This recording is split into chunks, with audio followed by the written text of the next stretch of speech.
unidentified drones over an army base in D.C. have sparked security concerns. That's where we're starting the 7 from the Washington Post. I'm Hannah Jewell. It's Thursday, March 19th. Let's get you caught up with today's 7 stories.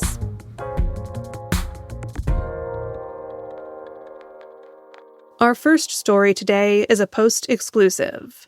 According to 3 people briefed on the situation, U.S. officials detected unidentified drones above Fort McNair this month.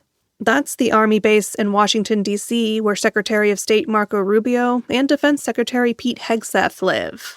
Multiple drones were spotted over it in a single night at some point in the last 10 days. Officials have not determined where they came from. The military has been monitoring potential threats more closely since the U.S. and Israel launched strikes on Iran late last month. On Tuesday, the State Department ordered all U.S. diplomatic posts worldwide to immediately review their security, and several domestic bases have been locked down because of threats since the war began. There are concerns that Iranian retaliation could extend to officials on U.S. soil. Meanwhile, the Post reported yesterday that the Pentagon is seeking a further $200 billion for the war.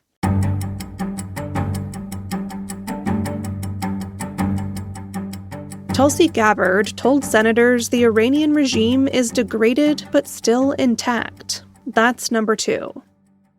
Yesterday, the Director of National Intelligence took questions from lawmakers after almost 3 weeks of war in the Middle East. It followed the stunning resignation this week of Joe Kent. He was a senior political appointee overseeing the National Counterterrorism Center and a top aide to Gabbard.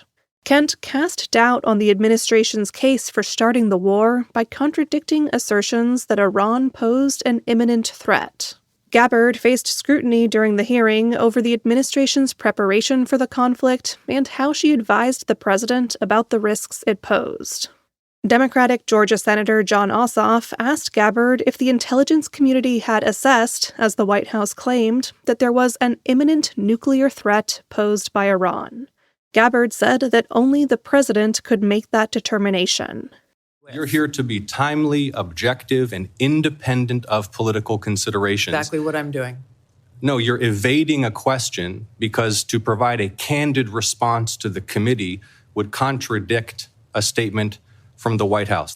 The hearing marked the first public accounting from the administration's top intelligence officials since the war began.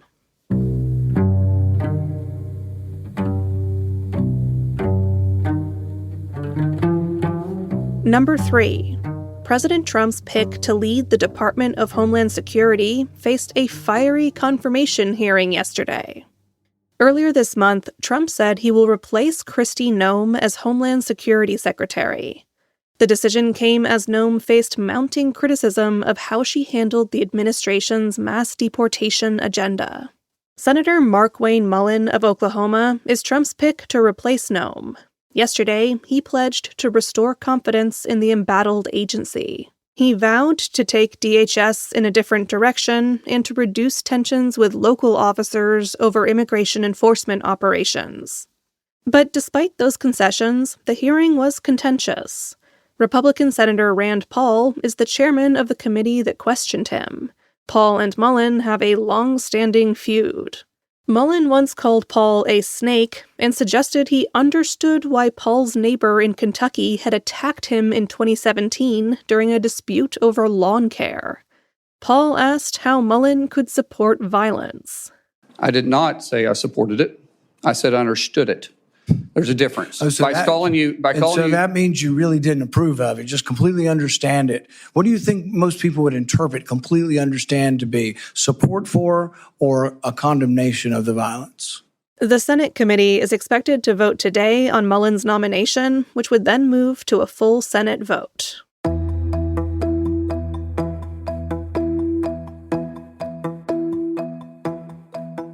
Number 4.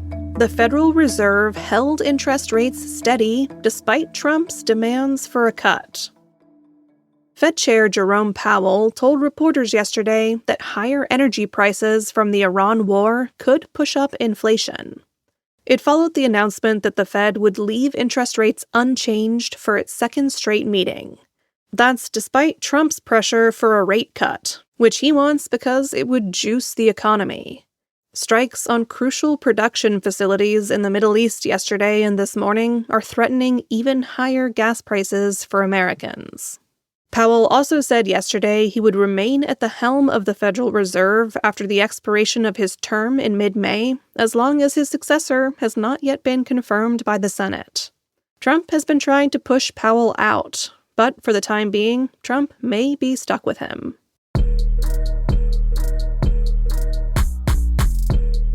President Trump's face could soon appear on a new gold coin. That's our fifth story. A federal arts commission today will weigh whether to approve a 24-karat commemorative coin depicting Trump leaning on a desk with clenched fists.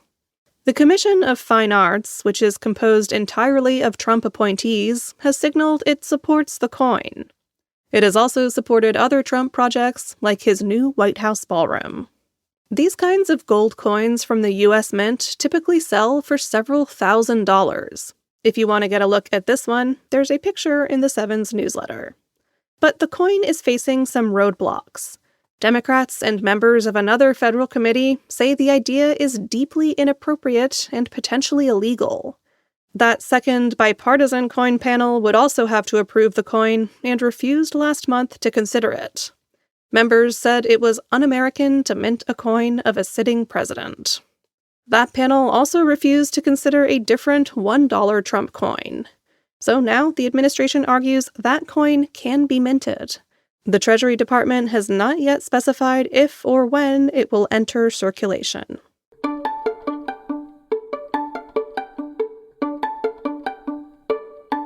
Number 6. Airfares are spiking, so we asked travel experts how to get the best deals. As I have already mentioned this morning, oil prices are soaring.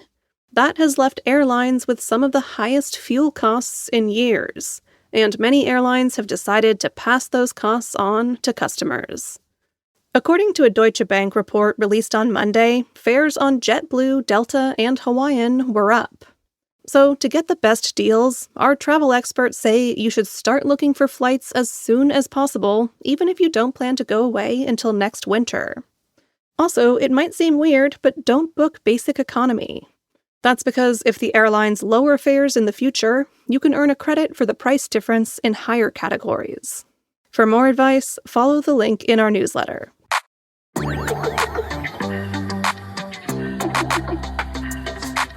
And at number 7, a particular diet could help you lower your risk of dementia.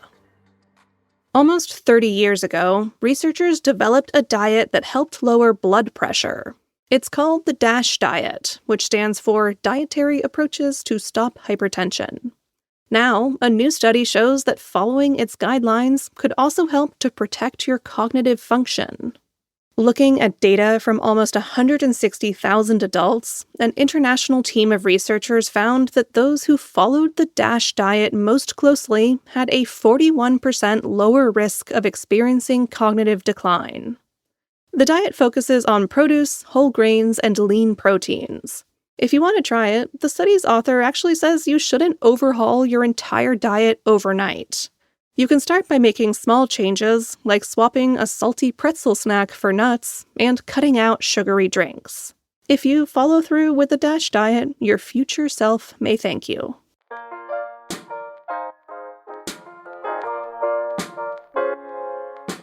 All right, you're all caught up. Put your superior cognitive function to use today and leave the 7 podcast a nice rating or review wherever you are listening. It helps our show grow, and we appreciate it so much every time. I'm Hannah Jewell. I'll meet you back here tomorrow.